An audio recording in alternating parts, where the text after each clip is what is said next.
हैदराबाद गॅजेटचा विषय होता, अनेक मागण्या होत्या, त्या पूर्ण झाल्या नाही.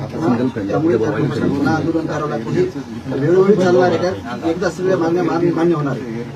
नाही, मला दादांबरोबर मी आपली मीडियाचं झाल्यानंतर खासगी दादांच्या 7-8 मागण्या आहेत असं मला गंगाधरजी काळकुटे साहेबांनी सांगितलं.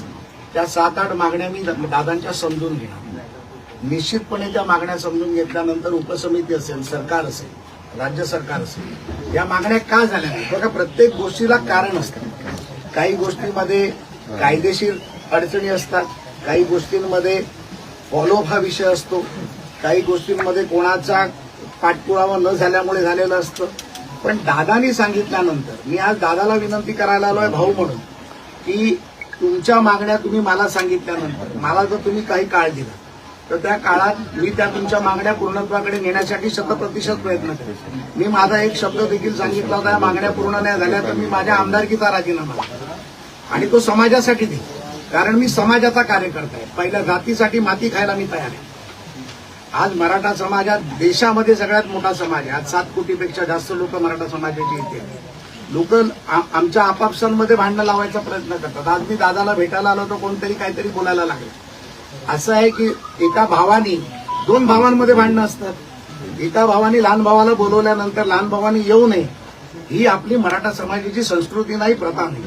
आणि आज जे संस्कार या देशावरती आहे ते मराठा समाजाकडून आलेले संस्कार आहेत. छत्रपती शिवाजी महाराजांनी दिलेले संस्कार आहेत, माता जिजाऊंनी दिलेले संस्कार आहेत. आपण प्रत्येक संस्काराचं जेव्हा नाव घेतो तेव्हा छत्रपतींचं नाव घेतो. आणि या छत्रपतींचा मराठा, या मराठाच्या संघर्षामध्ये मला जर दादांमुळे खारीचा वाटा उचलायची संधी मिळत असेल, त्यांनी अनेक आंदोलनं केली, अनेक उपोषणं केली. मी आता दादांना विचारत होतो त्यांच्या तब्येतीबद्दल. त्यांनी मला सांगितलं उपोषणामुळे त्यांची तब्येतही बिघडली.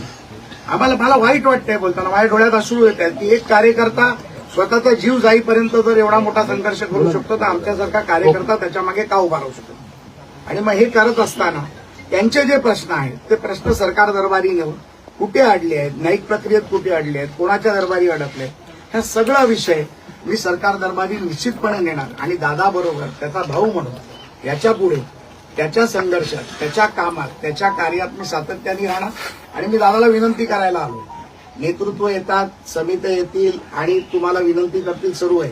पण आज एक लहान भाऊ म्हणून तुमच्याकडे आलाय आणि तुम्हाला विनंती करायला आलाय की आजच्या या उन्हाच्या काळात, पेरणीच्या काळात आपण हे आंदोलन मागे घ्यावं आणि मला तुम्ही एक संधी द्यावी. आणि ती संधी जी तुम्ही आणि मी आतमध्ये ठरवू, जो वेळ तुम्ही ठरवू तेवढ्या वेळेत मी वेळोवेळी तुम्हाला आता भेटत राहीन. मला देखील संभाजीनगरला यायचं, आपण त्यामुळे संधी द्याल. तुमच्या शेतातली ड्रॅगन फ्रूट